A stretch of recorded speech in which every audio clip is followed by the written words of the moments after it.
오늘 말씀은 사사기 11장 1절부터 11절까지의 말씀입니다. 사사기 11장 1절부터 11절까지입니다. 함께 교독하도록 하겠습니다. 길르앗 사람 입다는 큰 용사였으니 기생이 길르앗에게서 낳은 아들이었고 그의 아들들을 낳았더라. 그 아내의 아들들이 자라매 입다를 쫓아내며 그에게 이르되 너는 다른 여인의 자식이니 우리 아버지의 집에서 기업을 잊지 못하리라 한지라. 이에 입다가 그의 형제들을 피하여 돕 땅에 거주하매 잡류가 그에게로 모여와서 그와 함께 출입하였더라. 얼마 후에 암몬 자손이 이스라엘을 치려 하니라. 암몬 자손이 이스라엘을 치려 할 때에 길르앗 장로들이 입다를 데려오려고 돕 땅에 가서 입다에게 이르되 우리가 암몬 자손과 싸우려 하니 당신은 와서 우리의 장관이 되라 하니 입다가 길르앗 장로들에게 이르되 너희가 전에 나를 미워하여 내 아버지 집에서 쫓아내지 아니하였느냐. 이제 너희가 환난을 당하였다고 어찌하여 내게 왔느냐 하니라. 그러므로 길르앗 장로들이 우리와 함께 가서 암몬 자손과 싸우게 하려 함이니 그리하면 당신이 우리 길르앗 모든 주민의 머리가 되리라 하매 입다가 길르앗 장로들에게 이르되 너희가 나를 데리고 고향으로 돌아가서 암몬 자손과 싸우게 할 때에 만일 여호와께서 그들을 내게 넘겨주시면 내가 과연 너희의 머리가 되겠느냐 하니 길르앗 장로들이 입다에게 이르되 여호와는 우리 사이의 증인이시니 당신의 말대로 우리가 행하리이다 하니라. 함께 읽겠습니다. 이에 입다가 길르앗 장로들과 함께 가니 백성이 그를 자기들의 머리와 장관을 삼은지라. 입다가 미스바에서 자기의 말을 다 여호와 앞에 아뢰니라. 아멘. 오늘 본문은요, 여덟 번째 사사인 입다의 이야기입니다. 입다가 사사기가 되기 전에 이스라엘의 영적인 배경을 먼저 살펴보도록 하겠습니다. 당시 이스라엘은 극심한 우상 숭배에 빠져 있었습니다. 그래서 사사기 10장 6절을 보시면요, 이스라엘 자손이 우상을 섬기는데 가나안의 신이었던 바알과 아스다롯, 또 아람의 신들, 시돈의 신들, 모압의 신들, 암몬의 신들, 블레셋의 신들 등 주변의 온갖 우상들을 닥치는 대로 자신의 필요에 따라 섬겼습니다. 보시면 신들이라는 복수로 쓰여져 있잖아요. 그러니까 대표적인 어떤 신들뿐만 아니라 그 민족의 잡신들까지 다 데리고 와서 자신들의 필요를 따라서 섬겼던 것이죠. 한마디로 온 땅이 우상 천지였습니다. 결국 하나님은 이러한 이스라엘을 블레셋 사람과 암몬 자손의 손에 이스라엘을 파셨고, 또 요단강 동쪽 길르앗에 있는 아모리 족속이 사는 그 이스라엘 자손들은요 18년 동안이나 처참한 억압을 당해야 했습니다. 그런데다가 암몬이 그냥 있는 게 아니에요. 그 서쪽에 그대로 있는 게 아니라 동쪽에 있는 게 아니라 서쪽으로 넘어와서 이스라엘 백성들을 또 괴롭히기 시작하는 것이죠. 이런 상황에서 암몬 자손이 이스라엘을 공격하기 위해 길르앗에 진을 치게 됩니다. 이스라엘 백성들도 어쩔 수 없이 이에 맞서서 미스바에 모여 진을 쳤죠. 그리고 나서 이스라엘이요, 진을 치고 난 다음에 어떤 이야기를 나누냐면요, 10장 18절을 보시면 이렇게 기록되어 있습니다. 누가 먼저 나가서 암몬 자손과 싸움을 시작하랴. 그가 길르앗 모든 주민의 머리가 되리라 하니라. 지금 어떤 상황이에요? 전쟁이 일어나기 직전이에요. 서로 대치되고 있는 상황이었는데 이스라엘이 다 모였단 말이죠, 미스바에. 그리고 나서 이야기를 합니다. 누가 먼저 나가서 암몬 자손과 싸움을 할래? 이렇게 얘기하는 거죠. 아무것도 준비가 되어 있지 않았습니다. 모이기는 모였는데 전략도 없고 또 리더도 없는 기가 막힌 상황인 거죠. 싸움을 시작하는 사람들에게는 길르앗의 모든 주민의 통치자로 세우겠다고 큰 보상을 내세워보지만 전쟁을 이끌어줄 리더가 없었습니다. 왜냐하면 이스라엘은 18년 동안이나 암몬의 압제 아래 있었기 때문에 군사력은 완전히 무너진 상태였고 또 중앙 집권 체제가 아니었기 때문에 평소에 훈련된 정규군이 없었던 거예요. 그래서 군사들을 모은다고 해도 암몬과 싸울 만한 용기 있는 사람도 또 전략과 전술에 능한 사람도 없었던 것입니다. 그런데다가요, 과거에는 이스라엘에게 위기가 찾아왔을 때 하나님은 사사를 직접 세우셔서 이스라엘을 구원하기도 하셨잖아요. 네, 그러셨거든요. 그런데 지금은 상황이 달라요. 이스라엘의 배교가 극에 달여 있었기 때문에 하나님의 마음이 너무나도 상해 있으셨던 거죠. 그래서 부르짖고 있는 이스라엘 자손들에게 이렇게 말씀하십니다. 10장 13절부터 14절 말씀을 함께 읽어보겠습니다. 시작. 너희가 나를 버리고 다른 신들을 섬기니 그러므로 내가 다시는 너희를 구원하지 아니하리라. 가서 너희가 택한 신들에게 부르짖어 너희의 환난 때에 그들이 너희를 구원하게 하라 하신지라. 너희가 선택한 신들에게나 가서 부르짖어라. 다시는 너희를 구원하여 주지 않을 것이다 라고 하시면서 이스라엘 자손들의 부르짖음을 거절하고 계십니다. 너무 끔찍한 일이잖아요. 하나님의 도우심을 입지 못하는 상황이 되어버렸습니다. 내부에는 리더 없죠. 요단 서쪽의 형제들은 도와달라고 하는데 방관하고 있죠. 하나님도 구원하지 않으시겠다고 하시는 정말 소망이 없는 절망적인 상황에 있었습니다. 이러한 상황들 속에서 사방이 막히고 급해진 장로들은요, 이제 어떻게든 방법을 찾기를 시작하죠. 그래서 지도자를 찾아 헤매다가 입다를 찾아갑니다. 여러 선택지 중에 하나가 아니라 유일한 대안이 바로 입다였다는 거죠. 그러면 도대체 입다는 어떤 사람이었기에 얼마나 탁월했고 얼마나 능력 있는 사람이었기에 유일한 마지막 대안으로 입다를 찾아간 것일까요? 오늘 본문 1절과 2절을 함께 보시겠습니다. 다시 한번 1절, 2절 읽어보시겠습니다. 길르앗 사람 입다는 큰 용사였으니 기생이 길르앗에게서 낳은 아들이었고 길르앗의 아내도 그의 아들들을 낳았더라. 그 아내의 아들들이 자라매 입다를 쫓아내며 그에게 이르되 너는 다른 여인의 자식이니 우리 아버지의 집에서 기업을 잊지 못하리라 한지라. 성경은 입다를요 큰 용사라고 소개하고 있습니다. 그랬기 때문에 길르앗 장로들도 찾아갔겠죠. 큰 용사라고 소개하고 있는데 여기에서 큰 용사라고 하는 것은 단순히 싸움을 잘하는 힘센 장수 라는 의미를 뛰어넘어서 탁월한 지략과 용맹이 있는 사람, 리더십을 가진 강력한 사람을 말하고 있습니다. 그런데 입다를 큰 용사로 부르기에는 지금 1, 2절에 봤을 때 합당한 조건이 하나도 없어 보입니다. 입다는 누구의 아들이었다고요? 네, 기생의 아들이었어요. 고대 이스라엘 사회는요, 철저한 가부장제와 그리고 지파 중심의 사회였습니다. 그래서 한 개인이 보호를 받으려면요, 그리고 어떤 권리를 주장하기 위해서는 나는 누구의 자녀고 누구의 아내고 어느 가문의 일원이다라는 울타리가 있어야만 했습니다. 그렇지만 기생은 정상적인 가문과 결혼 관계를 그런 관계 안으로 들어올 수 없는 법적이고 또 경제적인 보호를 전혀 받지 못하는 부류였던 거죠. 그러니까 입다는요, 아버지가 누구인지는 분명했는데 어머니가 기생이라는 이유로 인해서 태어날 때부터 환영받지 못한 사람이었습니다. 그런데다가 배다른 형제들이 어렸을 때는 그냥 괴롭히기만 했을 거예요. 너는 우리랑 엄마가 달라 하면서 괴롭히기만 했는데 성인이 되자 너는 다른 여인의 자식이니까 우리 아버지의 유산을 한 푼도 받을 수 없다고 하면서 쫓아내 버렸습니다. 재산을 나눠주기 싫었던 거죠.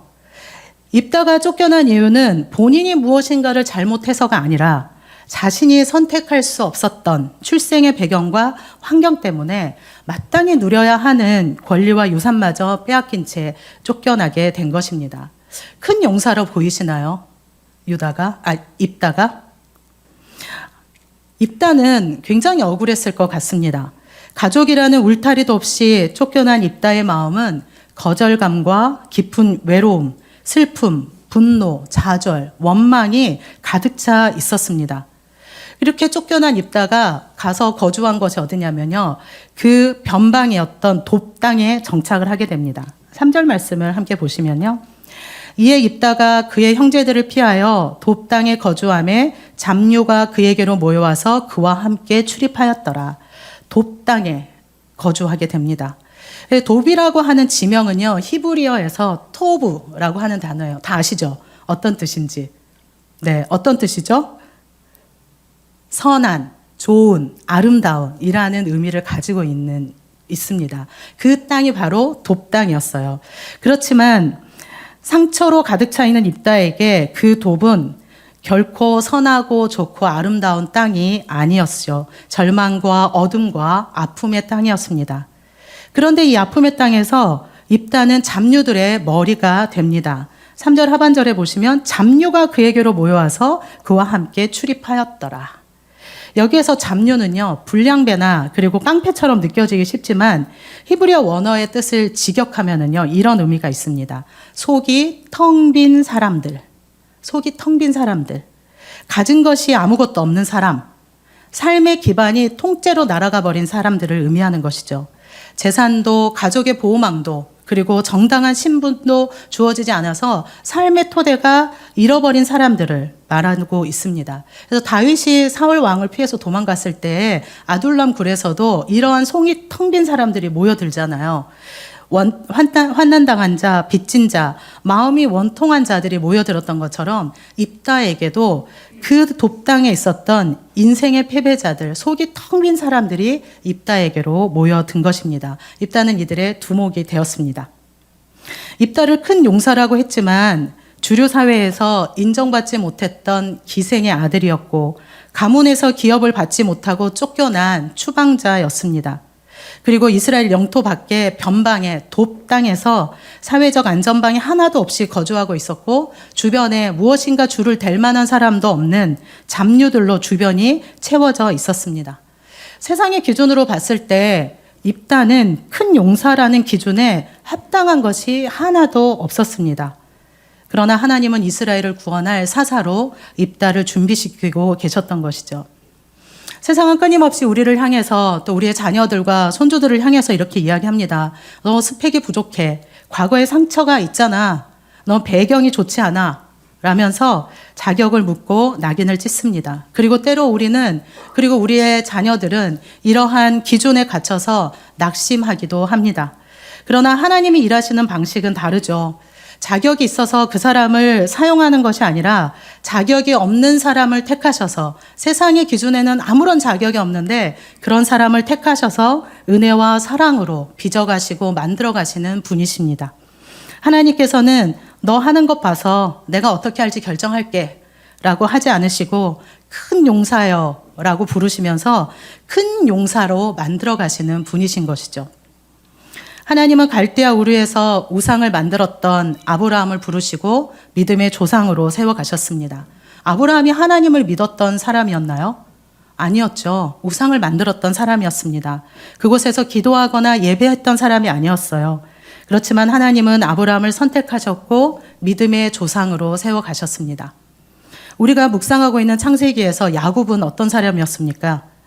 형의 장자권을 빼앗기기 위해서 속임수를 쓰고 사기를 쳤지만 하나님은 야곱을 12지파의 조상으로 만들어 가셨습니다. 참 이해가 되지 않는 하나님의 방법이에요. 유다는 또 어떻습니까? 요셉을 노예로 파는데 인신매매를 주도했던 사람이었어요. 그리고 또 훗날 창녀로 변신한 자신의 며느리 다말과 또 동침하는 수치스러운 죄를 지었던 사람이었습니다. 그런데 하나님은 이 유다를 통해서 예수 그리스도의 거룩한 계보가 가문에서 있게 이어지도록 하셨죠. 진짜 이해가 안 된다라고 생각이 들거든요. 그런데 저의 삶을 보면 은혜다라는 생각이 들어요. 저도 제가 여기에 있는 것이 하나님의 진짜 은혜거든요. 내가 어떻게 이렇게 구원을 받고 누릴 수 있지? 이런 생각을 하면 제가 뭘 한 게 하나도 없어요. 그런데 하나님은 저를 그냥 교회라고 하는 그 테두리 안에서 자라게 하셨고, 그리고 제가 하나님이 실제로 느껴지지 않고 살아계신 하나님이 경험되지 않아서 교회를 떠나려고 했을 때 하나님과 한 번은 쇼부를 봐야겠다 이 생각이 들어서 하나님 앞에 나아가서 기도했을 때 하나님은 그때 저를 만나 주셨거든요. 한 번에. 그래서 저의 삶이 지금까지 온 거예요. 제가 무엇을 한 게 아무것도 아니거든요. 의심도 많았고 또 예배는 늘 부모님의 눈치를 보면서 밥상이 달라지니까, 그리고 가족의 분위기가 달라지니까 예배를 드릴 수밖에 없었고, 그렇게 살아왔는데 하나님 저를 만나주신 거죠. 하나님의 은혜였습니다. 하나님은 자격 있는 자를 쓰시는 것이 아니라 사랑과 은혜로 택하신 백성들을 빚으셔서 자격을 주시는 분이십니다. 하나님은 상처투성이고 정말 별 볼 일 없는 잡류들의 우두머리 역할을 하고 있는 입다를 선택하셔서 이스라엘을 구원할 사사로 부르셨습니다. 입다의 상황과 조건을 따지지 않으시고 또 큰 용사로 삼으셨던 거죠. 하나님의 온전한 은혜입니다. 이 하나님의 은혜가 저와 우리 성도님들을 여기까지 인도해 오셨고 앞으로의 모든 삶을 인도하실 것을 믿습니다. 이 선하신 은혜가 우리의 삶뿐만 아니라 우리의 자녀들에게도 우리의 손주들에게도 동일하게 함께 하실 줄을 믿습니다. 하나님께서 용사 같지 않은 우리들에게 큰 용사라고 부르시고 또 하나님의 눈과 마음을 가지고 하나님께서 우리를 성장시키시고 또 자라게 하시는 것처럼 우리의 자녀들과 이웃들에게 믿음의 말을 건넬 수 있기를 바랍니다. 때로는 세상이 가지는 기준으로 인해서 그냥 막 우리의 자녀들이나 우리의 손주들을 막 이렇게 몰아세울 때도 있잖아요. 아니시군요. 저는 그렇거든요. 저는 조카들한테 너 이렇게 되면 이런 결과가 나온다? 이렇게 이야기를 부드럽게 합니다. 부드럽게. 그런데 이제 생각해 보면 이것이 이 아이를 정말 이 아이한테 하나도 영향력이 없겠다. 이런 생각을 하게 된 거죠. 그래서 제가 늘상 그래도 하나님은 너한테 놀라운 계획을 갖고 계셔. 이렇게 이제 얘기를 해주거든요. 이런 것이 우리의 믿음으로 우리가 이야기할 때 이 아이가 그 말을 듣고 그 말대로 만들어져 가게 되는 것이죠. 그래서 우리 이웃들에게도 우리가 축복의 말, 믿음의 말을 건넬 수 있기를 바랍니다. 그래서 옆에서 한번 해보실까요? 옆 사람에게. 당신은 세상의 기준보다 훨씬 더 소중하고 가치 있는 사람입니다. 소중하고 가치 있는 사람입니다. 당신은 큰 용사입니다. 당신은 큰 용사입니다. 아멘. 때로는 우리가 막 어르신들 보면 이제 무릎도 아프고 그러시잖아요. 저도 그런 생각이 드는 거예요. 이제는 선교지에 대한 꿈을 버려야겠다. 이런 생각을 하거든요. 가면 민폐를 끼치겠다. 이런 마음이 드는 거예요. 그런데 이게 하나님으로부터 오는 마음인가? 라는 질문을 했을 때 그건 하나님으로부터 온 마음이 아니더라고요. 하나님이 저에게 주신 어떠한 상황이든지 간에 하나님은 그 상황에서 저를 넣으시고 그렇게 맞는 사람으로 빚어가실 겁니다. 우리의 어르신들도 그렇게 빚어가실 겁니다. 그래서 우리의 자녀들과 손주들에게도 이러한 이야기들을 많이 해주셨으면 좋겠어요. 지금 눈앞의 상황이 너를 정의하게 하지 마. 하나님은 내 안에 세상이 감당하지 못할 큰 가능성을 심어두셨어. 사람들이 너에게 뭐라 하든 상관없어. 하나님은 한 번도 너를 실패작이라고 하신 적이 없어. 하나님은 내가 서 있는 그 자리에서 하나님이 너를 통해 일하기 시작할 때 세상이 깜짝 놀라게 될 거야. 하나님은 언제나 상상 이상이야. 이러한 이야기들을 우리의 손주들과 자녀들에게 계속해서 믿음으로 선포해 주시기를 부탁드립니다. 하나님의 그 은혜가 우리를 그리고 우리의 자녀들을 우리의 손주들을 그렇게 만들어 갈 것입니다. 이러한 입다에게 길르앗 장로들은 찾아왔습니다. 그리고 제안을 하는데요. 6절 말씀을 함께 보시겠습니다. 입다에게 이르되 우리가 암몬 자손과 싸우려 하니 당신은 와서 우리의 장관이 되라 하니. 장로들은 여전히 입다를요 사회적인 잣대로 재면서 진정한 리더로 인정하고 싶지 않았습니다. 왜냐하면 10장 18절에선 이렇게 얘기하거든요. 누가 먼저 나가서 암몬 자손과 싸움을 시작하게 되면 그가 길르앗 모든 주민의 머리가 되리라 고 이야기를 했어요. 그런데 입다를 찾아가서는요 길르앗 주민의 머리가 아니라 장관이 되어달라고 합니다. 장관은요 그냥 군사를 통치하는 지휘관으로 전체를 다스리는 자가 아니라 특정 임무를 수행하기 위해서 임시적으로 임명된 야전 사령관이었어요. 그래서 기생의 아들이었고 잡류들의 우두머리였던 입다를 자신들의 지도자로 세우는 것을 자존심이 허락하지 않았던 것입니다. 그래서 장관의 자리를 제안한 것이죠. 한마디로 지금 암몬과의 전쟁에서 너 힘 좀 쓰고 그리고 또 조금 전쟁이 끝나면 너의 지휘관을 박탈하고 다시 나가라는 제안이었던 거죠. 그리고 장로들은 이러한 제안을 하면서 입다가 이 제안을 기꺼이 받아들일 거다. 왜냐하면 그동안에 쫓겨난 사람이었고 잡류들의 머리였기 때문에 이 제안이 정말 감지덕지하면서 쉽게 승낙할 것이다 라고 생각했던 거죠. 그러나 입다는 이들의 예상과는 다르게 단호하게 거절합니다. 7절에 보시면요. 입다가 길앗 장로들에게 이르되 너희가 전에 나를 미워하여 내 아버지 집에서 쫓아내지 아니하였냐. 이제 너희가 환난을 당하였다고 어찌하여 내게 왔느냐. 입다는 장로들이 찾아와 장관이 되어달라는 요청에 기분이 너무 나빴던 거예요. 왜냐하면 이전에 배다른 형들이 자기를 쫓아낼 때, 배다른 동생들이죠. 동생들이 자기를 쫓아낼 때 이 장로회가 결정을 한 거거든요. 당시 장로회는 각 성읍의 행정과 사법과 입법을 담당했던 최고 권력기관이었어요. 그래서 이복 형제들이 입다를 쫓아낼 때는 길앗 장로들의 이 재판을 받아야만 했었거든요. 그러니까 결국에는 장로들이 그 최고 승인권자였잖아요. 승인을 해준 거죠. 입다의 상속권을 바탈하고 성읍 밖으로 추방하는 법적인 판결을 내린 실질적인 주동자들이었습니다. 그랬는데 그 길앗 장로들이 와서 입다한테 우리를 도와달라 이렇게 얘기하고 있는 거죠. 가장 도움이 필요할 때, 가장 보호가 필요할 때 아무것도 해주지 않았던 장로들이 아쉬울 때 자신에게 도움을 청하는 태도에 깊은 분노와 불신 그리고 환멸로 가득 차 있었을 겁니다. 꼴도 보기 싫고 복수해주고 싶었을 거예요. 쫓아낼 때는 언제고 이제 와서 너희들의 머리가 되어달라고 하면서 쳐다보고 싶지도 않았을 겁니다. 도와주고 싶지 않았을 거예요. 저라면 그랬을 것 같아요.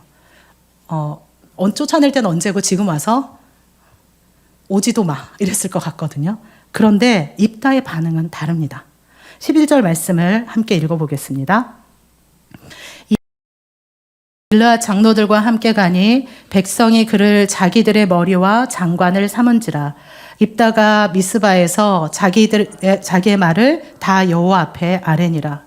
자기의 감정과 아픔과 슬픔과 분노를 누르고 일어나서 미스바로 가서 장로들과 나눈 모든 말을 여호와 앞에 아뢰고 있습니다. 성도 여러분, 나만의 미스바가 있으십니까? 속상하고 눈물 나고 분통 터지는 모든 상황과 감정을 가지고 미스바 여호와 앞으로 나아가 다 쏟아낼 수 있는 나만의 미스바가 있으십니까? 이 미스바에서 우리의 감정대로, 우리의 분노대로, 우리의 마음의 상한대로 결정하지 않고 하나님의 선하신 계획을 따라 선택하고 결정해야 합니다. 우리의 삶에 나만의 미스바를 꼭 세우셔야 돼요. 원통하고 분통하고 슬프고 그리고 속상하고 그랬을 때 나만의 미스바에 가서 하나님 앞에 아뢰야 하는 것이죠. 그래야 우리는 바르게 반응할 수 있습니다. 이러한 모습은 입다가 돕당에 머물러 있는 동안에도 하나님을 떠나지 않았음을 보여주고 있습니다. 그리고 우리가 읽지 않았지만 우리가 읽었던 본문 뒤쪽에 보면은요, 사사가 된 후에 입다가 암몬 왕과 설전을 벌이거든요. 근데 하나님께서 그 안에 하나님께서 이스라엘을 어떻게 인도해 오셨는지를 역사적으로 쭉 이야기하고 반박하는 것들이 기록되어져 있습니다.